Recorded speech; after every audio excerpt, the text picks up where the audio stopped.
Hey, welcome back to the Ready State. One of the things that we're always working on is trying to understand the cues in the environment. One of the early squat cues we hear with beginners is knee tracks foot. And that is maybe a decent general cue if I'm in a specific position or a specific relationship between foot and knee, right? The problem is that we all have different length femurs, we all have different length tibias, we all have different widths that we squat in, and I was looking at some friends who did really well in the NFL Combine. Sometimes they have to play wide, and sometimes they have to stand up wide or get in an organized position wide. Sometimes you have to pick something up off the ground from a really wide stance, and sometimes, believe it or not, you have to squat with your feet close together. So check this out.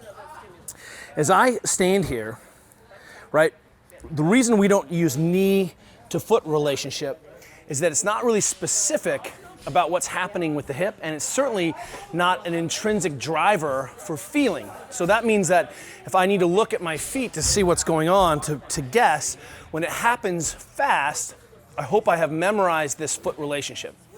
We use foot pressure and angle instead. So even if my feet are turned out, because this is the only way I have to get to depth, and I'm gonna get to depth today, what we look at is I should still be trying to struggle to be balanced between the ball of foot and the heel.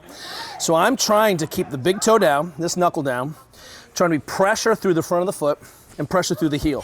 And what I'm trying to do to have the most function is to maintain that pressure between the front and back. So this helps me have a reference position. More importantly, it's a position my athletes can feel in all the swings, all the squats, all the step-ups, all the burpees, jumping and landing. We can come back to this reference position. Not everyone can get into this position at full depth, but I can still get to this position, right, with my feet straight in this position that transfers. Even if I have to turn my feet out, suddenly we can see that this is not a great foot position. My navicular bone is collapsed, the arch has lost its integrity. I now am internally rotating, which just puts the system at a less effective position. Can I turn my feet out and maintain my arch? Absolutely, but I'm trying to come back to this reference position between the ball and foot and the heel. In ballet, this is known as the toe foot. Corresponds really well with the quads and EMG of the quads, this motion segment. And this is called the heel foot. And what ends up happening is that we can think of these section as still connected and being hamstring driven. So when someone squats and comes up on the toe, we've lost pressure through the heel foot. We see a loss of hamstrings, and those of you who are coaches will understand and appreciate that. We see people overcorrect and lift the big toe up, trying to create an arch in the foot and lift the foot up, or they squat and their toes are up off the ground, trying to create a splint through this windlass mechanism in the foot. Then we see that the quads don't work really well. Hamstrings shoot up, we see that kind of kick, sewing machine leg pull. So we're trying to get back and get the most function out of the foot as we can so that I can use all of these arches to my effect. So if I use knee tracking foot, that's gonna be a specific intervention that doesn't take any of my body's anthropometry into position or into mine.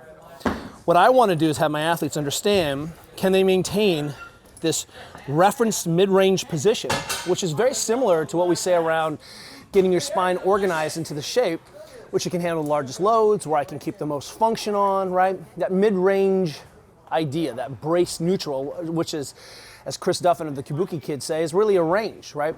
What positions give me the most muscle activation? Which positions give me the most options?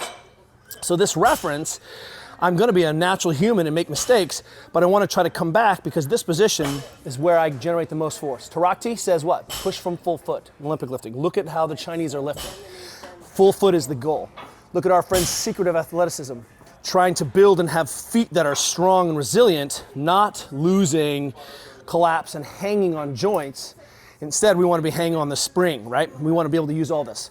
So if I squat with my feet together, and all of a sudden I'm trying to maintain that arch and ankle neutral, when I get to the bottom, there's no way my knees have anything to do with my feet. So I have to throw that cue out because it doesn't hold true in this set.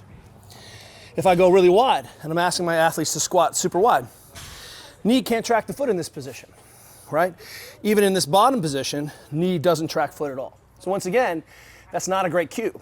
But if my athletes can feel their feet, feel the heel, maintain the integrity of their arch in these positions, this suddenly becomes a very powerful position. So I can be in an A-frame, I don't have to have my knees out Instead, I have to have enough knee out and rotation to maintain the integrity of the relationship between the hip and the foot, the springiness of the system, and more importantly, it's a relationship my athletes can feel with their feet so they can self-correct.